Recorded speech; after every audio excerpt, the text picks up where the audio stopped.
Customizing the header of your Shopify store using the Studio theme involves several steps to ensure it aligns with your branding and meets your website's needs. Here's a guide to help you through the process. Access theme customization.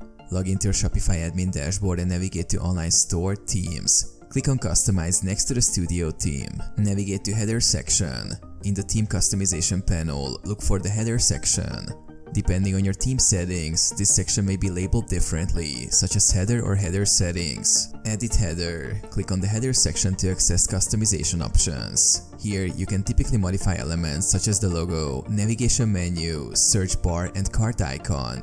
Customize header elements. Depending on your preferences, you can adjust the layout, colors, fonts, and spacing of header elements.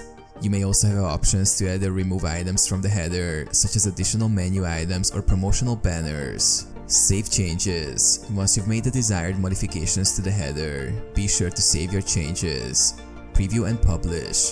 Before publishing the changes, preview your store to see how the header looks. Once you're satisfied, click Publish to make the changes live on your Shopify store.